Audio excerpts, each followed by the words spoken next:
परमेश्वर के नाम को इस अच्छे अनुग्रहित दिन में महिमा मिलने पाए। गिनती की पुस्तक के 20वें अध्याय का 12वां वचन।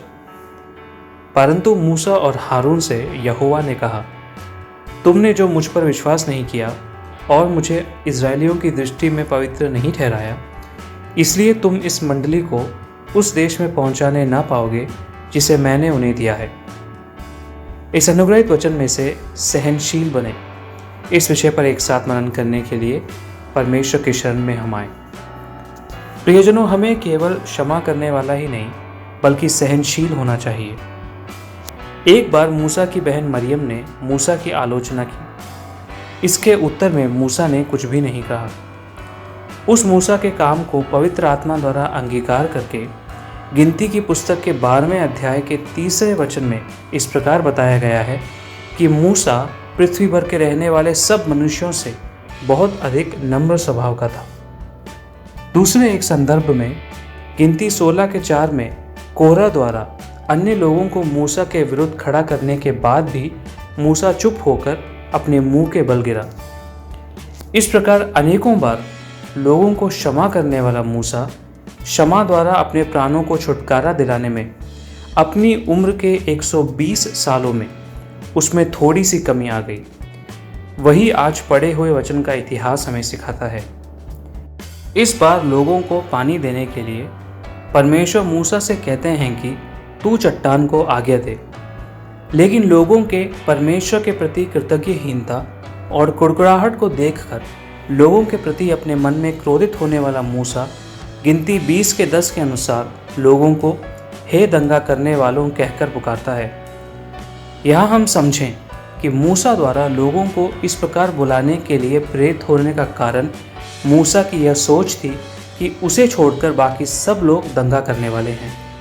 बात सही होगी, लोग दंगा करने वाले होंगे, लेकिन मूसा द्वारा अपने आप को धर्मी मानकर लोगों को दोषी मानने के लिए तैयार होने के कारण ही अगले ही पल लोगों को हे दंगा करने वालों पुकारने वाला मूसा परमेश्वर से बलवा करके चट्टान को आज्ञा देने की अवस्था में चट्टान को 2 बार मार के मूसा अनजाने में परमेश्वर से बलवा करने वाला बन जाता है।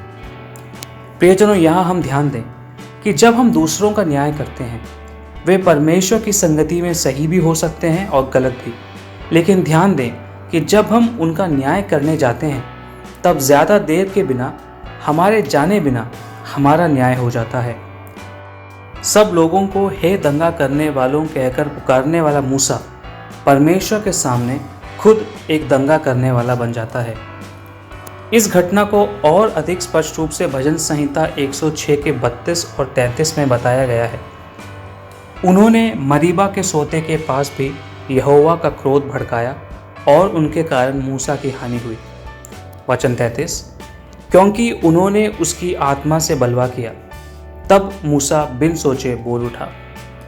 प्रियजनों, आज हम जब परमेश्वर को यह बताते हैं कि हम किसके प्रति और क्यों क्रोधित हैं, तो परमेश्वर उसे मूल्यहीन नहीं मानते, बल्कि उन अवस्थाओं में भी अगर हम सहनशील हैं तो वे परमेश्वर के सामने आनंद का विषय बनता है। जब वचन कहता है कि लोगों के कारण मूसा ने क्रोध किया, तो यह भी परमेश्वर के सामने मूसा के लिए विवेकहीन साबित हुआ, ऐसा वचन यहाँ स्पष्ट करता है। इसीलिए याकूब के पहले अध्याय के 19 और 20 में वचन कहता है कि हर एक मनुष्य सुनने के लिए तत्पर और बोलने में धीर और क्रोध में धीमा हो, क्योंकि मनुष्य का क्रोध परमेश्वर के धर्म का निर्वाह नहीं कर सकता। दूसरे तीमुथियुस के 2 अध्याय के 24वें वचन में वचन कहता है कि प्रभु के दास को झगड़ालू नहीं होना चाहिए, पर वह सबके साथ कोमल और शिक्षा में निपुण और सहनशील हो। प्रियजनों, मेरी युवावस्था में मेरे युवा जीवन को बहुत अधिक स्वाधीन करने वाले परमेश्वर के एक दास हैं। इस प्रकार वे एक बात को बार बार दोहराकर कहते हैं कि अगर आपको किसी के प्रति क्रोध हो तो अपने शब्दों को एक कागज़ के टुकड़े पर लिख दें। पूरा लिखने के बाद बंद करके उसे रख दें। अगले दिन उसे खोलकर पढ़ने पर आपको लगेगा कि इतने की आवश्यकता नहीं, इसके आधा ही काफ़ी है। इस प्रकार 2-3 दिन बीत जाने के बाद आपको लगेगा कि इसकी ज़रूरत ही नहीं है।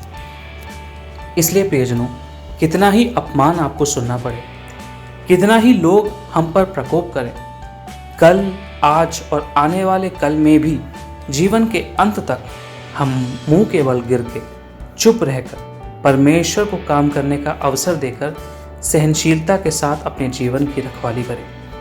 सहनशील बने। आप सबका दिन अनुग्रहित हो।